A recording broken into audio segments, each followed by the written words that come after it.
Hey, I'm Evan. I'm Mike. Welcome to USSC Stories. The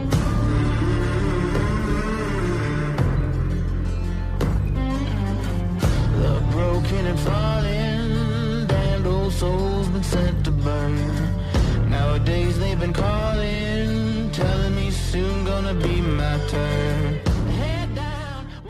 All right, so Mr. Sumerlin, my friend, my old friend. Good to have you back, man. Good to be back. Good to be back. Yeah, it's good to have you on the show. So we were just talking about Marines and shit like that being on your ship and how fucking badass and competitive and shit they are, pure warriors. You know what I'm saying? Yeah. Let's go to South Carolina again. Who's someone you want to talk about there that you remember? Man, I think Fitz, man. Fitz was dope, man. Cause you want me to just Go right into it. Go right into it. Yeah. So Fitz was everything that embodied what I wanted to be as a first class. Yes. Like this this nonchalant, like didn't want no type of drama, like, always had something funny to say. Like, man, like I love Fitz and everything he stood for. Fitz still had his boot camp dress blues that he was wearing. I'm like, if I even think about if I even look at my boot camp uniform, it's gonna tear. Like, like Fitz was dope, man. And then, like I said, you could see him like trying to like direct us and tell us like, hey man, y'all need to do this. Like while they were there, but then they were like, man, fuck this shit. We ain't doing it. Yeah. Like, so to describe Fitz, man, so he's like, this skinny first class dude. I think he was from Ohio, right? Yeah. He had this way of talking super smooth, right? And he was a real cool dude, man. He knew his shit too. That was another thing. He knew his shit, and he knew how to manipulate the Navy to help sailors, right? So I think he got his master's degree without spending a fucking dime of his Fitz money. had a book. Fitz had a book on Amazon. Yeah. Yeah. So, I mean, Who doesn't? So the guy, I mean, like, yeah, he was an all around good guy, man. But he was knowledgeable and shit. But he was funny as hell, man. Like he would say the most random, stupid things, but the way he would say it was just hilarious. Right. And he's one thing I used to fucking hate. He'll look at you and like stare into your soul in his hand and like rub down your face, man. Yeah, when he was drunk, dude, he was a weird guy, man, but he was funny, man. Fitzgerald, dude, like did he make chief at all before he got out? No, he ended up retiring as a first. Did he? Yeah, man, he deserved chief, man. But man, he would go out of his way to help anybody, And like you said, he was like super cool, chill. Like he didn't want no problems with anybody. He didn't cause any problems, He was just like, he was the guy that you wanted to emulate, Yeah. He was dope, man. He was dope. Mm-hmm. It's crazy, during that time because we was all second classes at one point. Now you were Y1 on your way to chief. We had Vickers that was there where he was a second class. When he left, came back, he's a chief. We had so many people, even like Boone. I remember Boone was a second class when he was there. Now he's a chief. Yeah. So. It's kind of funny, man. Like remembering us as youngsters partying and up and shit, and now everyone's here in leadership. so you're like, you can't help it. You can't help but remember the good old days, and you're just like, well, these guys are running the Navy now, huh? Okay. Right. Yeah. And I guess two things, Boone. So when I left when we both left South Carolina, Boone reached out to me. He was like, hey, I'm up here in Virginia. I'm like, okay, bet. So, I told him like, hey, you give me a tour, the boat. I'm gonna give you a tour of the ship, So I went out there. I think it was the Boys, Idaho. I don't know what boat he was on, but and I don't know if it was Fast Attack or Boomer. I don't know. It was a Boomer, maybe that Ohio. Maybe. I don't know. Maybe. But he took me. I met up with him. He said, "Yeah, we better go down here."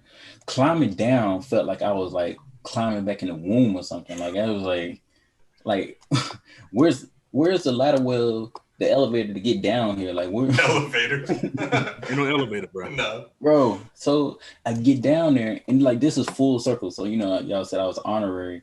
For me to actually see what y'all like, first I had to like, you gotta like go sideways, walking through places. Then he showed me the washing machine.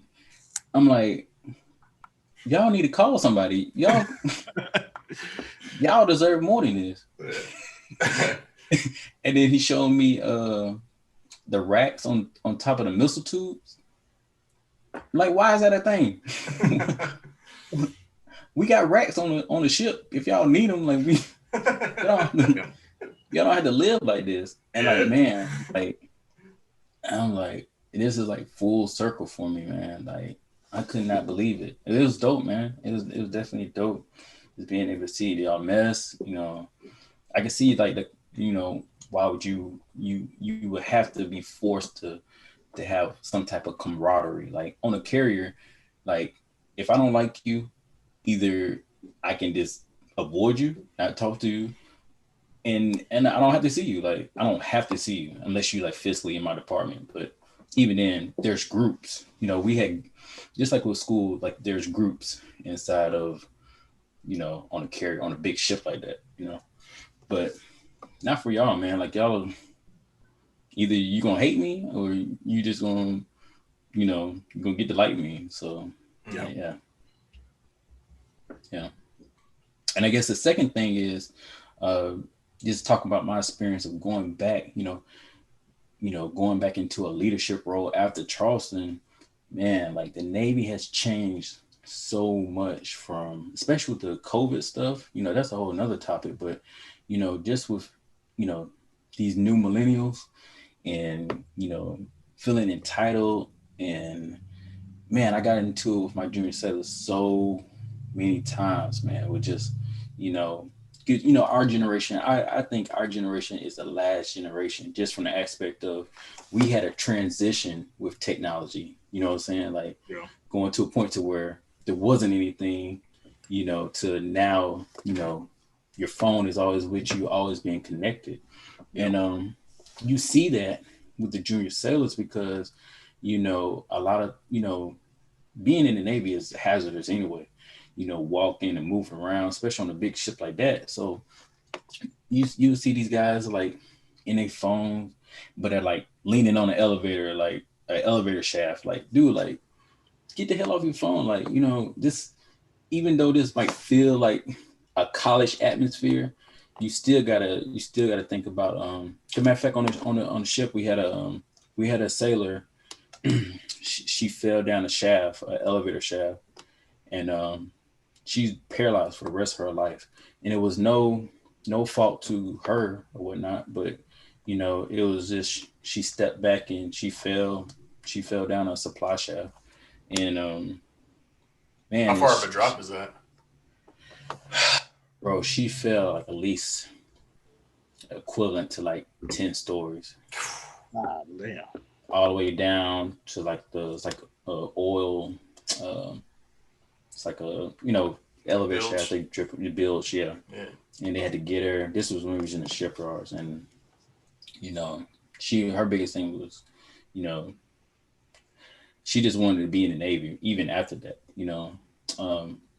even on my first ship, man, we lost so many people. We had, some stuff that I can't really talk about, but like this incidents where, people died on the flight deck, and we still had to, I think that's what made it full circle was, 9/11 happened, people were passing away overseas, in the Middle East, while we was, we're in the Navy, but when you're actually there on a ship and you see somebody that you see all the time, and then boom, they're gone. As a 19-year-old, as a 18-year-old, I came in 17, but as a 19-year-old at that time, it's like, wow, like this shit is real. Like there's people that's leaving. Man, we had on the Ike, we had somebody that there's a lieutenant commander. We have Hawkeyes, and those Hawkeyes are like, if you ever seen these big planes with a dish on top of it, it was going down. Like, so he basically had to hold the steering, while it was going down, and they never could recover him.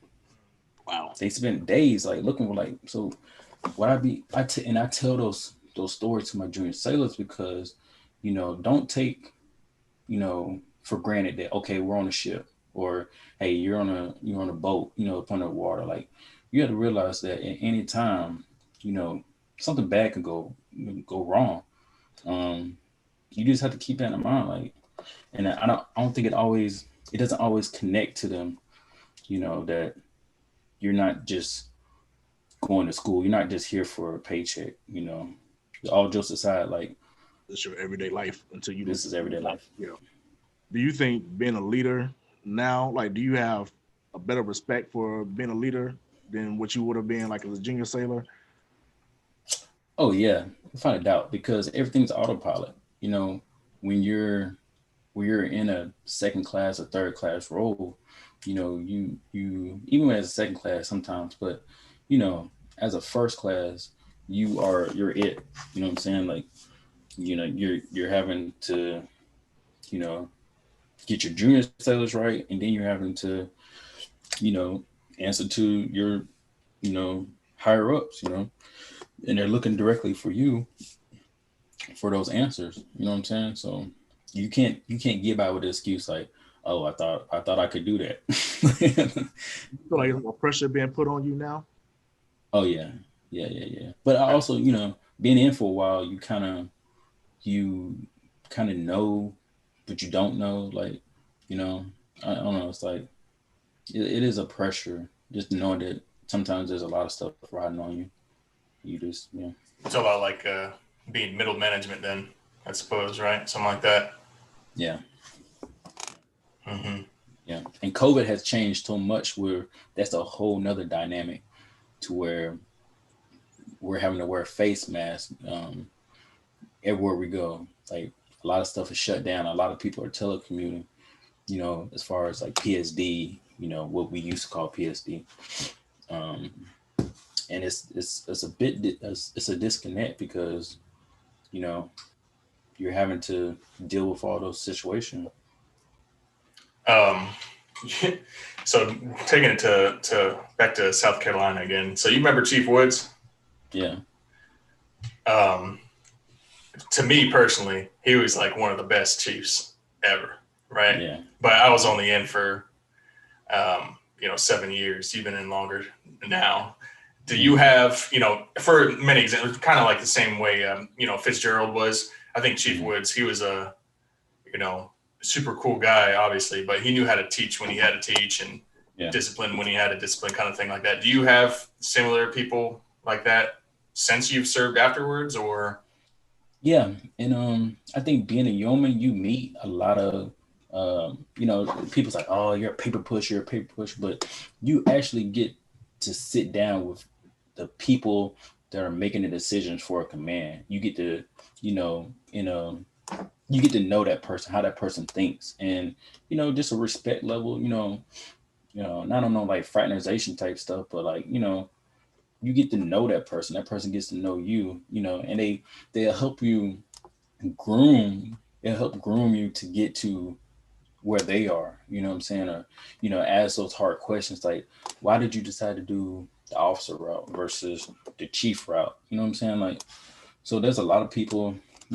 Whether it be bad leadership or good leadership, there's always been something I could take from, and I can't say there's one person because every single command I've been to, I've learned something from each. Even Lieutenant Frazier, like that she explained to me there was a reason behind the madness. It's basically saying like you can't be buddy with your junior sailors, like, and I learned that the hard way. Like, me, like, hey, I'm your big brother, like, okay, like, but when it's time to actually get the work done, you need the work done. You need them people to like, they're like, oh, that's a Sumerlin. He's just joking. Like, no, motherfucker. Like, I need you to go do this. Yeah, but like you said, put your foot down, it's like they don't care at that point. They don't care because you've already made it. You've already established that, you know, your homies. Jokes. Yeah. Do you plan on doing 20 years? Yeah, man. At this point, man, because you know we can go out to 22 now. That's an E6. So yeah, I'm just trying to do, you know, 20 and then go off into the sunset. Which brings me to my next question. What are your plans for when you get out? I'm gonna start a YouTube channel called USSC Stories Part 2. Hopefully y'all hire me by then, because I'm pretty sure y'all have a building somewhere. This hookup brother. Yeah. Yeah. I thought about the whole security manager side of, Yeomans. To this, Gibbons, y'all talked about, there's not a lot of as far as job opportunities for Yeoman besides clerical, versus like your supply, the guy that I was talking to, the supply side. But security manager is really big, for the government. But truth be told, man, like I really just really kind of rather be an entrepreneur. And that's a good topic is this, while you're in the Navy, while you're in any type of military, just get yourself ready, So I've been reselling items. I don't know if you see back there, I got a bunch of VHS. Like I've been hard on just buying and flipping stuff. Heavy on the stock market. These new guys are like, what the fuck is a VHS? Just think about a brick they can play videos on it. Yeah, it's got a little tape in it.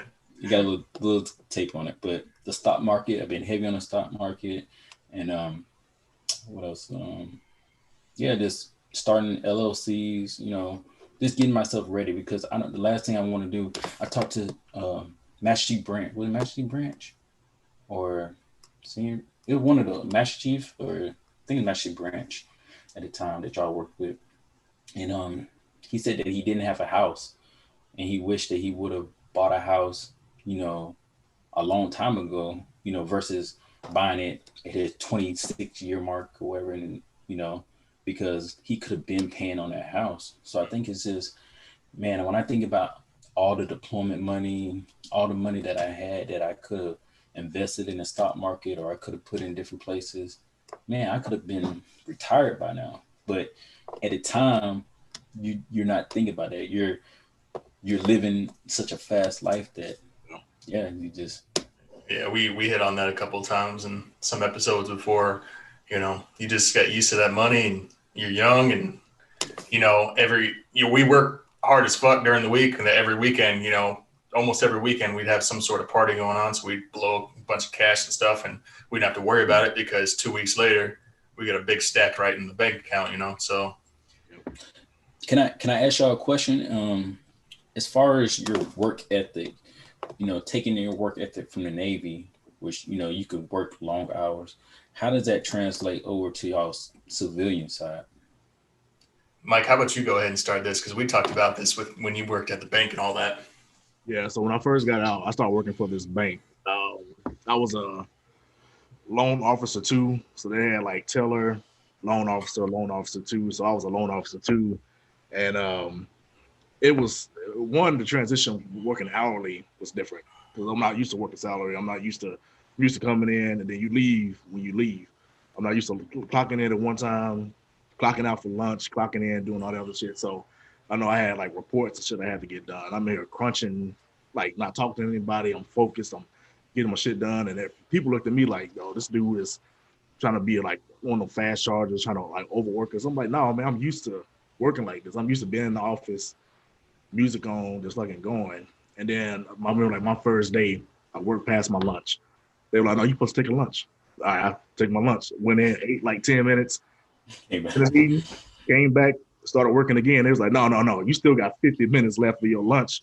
You need to take this full hour. And I'm like, what the hell do I do fucking hour lunch. So it was like, I don't know, do something. So I'm like, fuck it, I'll drive around or something like that, or try to just do something. But the work ethic is weird because I mean, I remember I not advanced, but got promoted quick and did all this other stuff because I had that same military work ethic to where if the job work needs to get done, I'm gonna get it done. And like I didn't understand about overtime because like, you know, if I need to get something done, I'm gonna stay out, stay back, get most of this shit done. So when tomorrow comes, my day ain't gonna be that hard.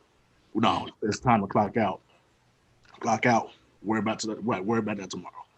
Like I'm not used to that. I wasn't used to that type of work environment. Then like everybody else around you didn't work as hard as you did, and they complained about hours. Oh, wow. Like, oh, we gotta come in 30 minutes earlier. Okay. We gotta stay 15 minutes late. That's the Navy. Okay. I was like, okay, like you gotta stay a little late. What's wrong with that? But I just didn't understand how the civilian sector worked, like how their mindset was, and that threw me off so much. Yeah, it was kind of the same thing when I got out, and I got a job at Chick-fil-A, right, making those delicious sandwiches. You know how the ranking system goes. It's team member, team leader, supervisor, director, and then the owner of the store. So same deal, dude. I got out, and then you know they're like, hey, listen, we're gonna start you off on fries and shit. I was like, all right, cool. You know, cook some fries and shit, and I was like doing this. Got through the busy hours and stuff. I'm like, all right, cool. What's next? You know, what else you need me from me? No, I just stay on fries. I'm like, nah, I'm ready to do something else. You know, I want to help out. Like, these guys clean over here. You want me to clean? You know, I'm asking all these questions and shit. So, anyways, I think it was about 3 months into it. I got promoted to supervisor. Went right over team leader and went to supervisor. Only because I wouldn't fucking stop learning shit. You know, you get bored just doing the same repetitive shit, and then if there's something to learn, you know, that's kind of how we were in the Navy. You know, if there's something to learn, you know, you have to learn it. You just have to. Right. And so did that, and then another, you know, couple months goes by, and then I got promoted to director of the one of the directors of the store, and worked there for a while and doing that, and then you know it was the same thing, man. Like you'd hear a lot of people complaining about this, and this. You know, to be fair, a lot of them were really young kids, you know, working there and stuff like that. So, but yeah, it's the same thing, man. You just bring the work ethic from the Navy, and you can pass up anybody, you know. Yeah. The only reason why I asked y'all that question was in regards to, you know, preparing myself for my next, you know, chapter of my, you know, life as far as, you know, working and stuff like that. You know, I would like to be self-employed, you know, to where I don't have to work for any individual. I think, you know, the platform that y'all have created, because I have a YouTube channel too, but I think, you know, I made mine last year and I wasn't being consistent, but, you know, y'all show that, you know, like I said, July, y'all already hit 1,000 and it's only a matter of time before you get an hour. So I think this is, like I said, this is a good platform. And I also talked to Mike about, I don't know if he mentioned it to you, Evan, but I wanted to do y'all a logo, you know, some merch, you know, and get y'all, you know, official, you know what I'm saying? I know Jaleesa, you know, she got some stuff. You know, my wife, she does, you know, the t-shirts and stuff and everything. So show us what you got, man. Yeah, I'm a you know, I'm gonna draft up some stuff and then send it y'all way, and y'all do likewise. And like I said, I just want to be here for the support and for the growth, and like I said, because the camaraderie between, you know, all three of us and everybody that we've met, man, it's like you can't say that we're not family, or you know, so. Dude, it would just be it would be a hell of a blessing, bro. You know, obviously we started this channel just to, you know, share memories and have a good laugh and stuff like that. But it would be awesome for, like, you know, vets or people that are still serving, especially people we knew, but even people that we didn't know, you know, if this channel does become, you know, successful, you know, to bring them in and, you know, bounce ideas off each other, actually see this thing grow. It'd be really cool to have, you know, a bunch of vets, you know, out of the Navy or wherever, you know, become successful, you know, together after the Navy. So Yeah. I think that'd be an awesome thing. Yeah. So man, Sumerlin, man, hey, glad to have you on board for part 2 of this thing. Man, we definitely gonna got some more stuff we need to talk about. Definitely want to hit on some stuff in South Carolina again.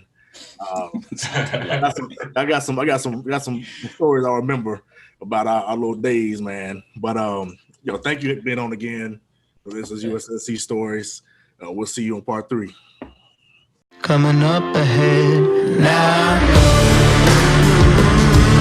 The devil's gonna come when the sun goes down.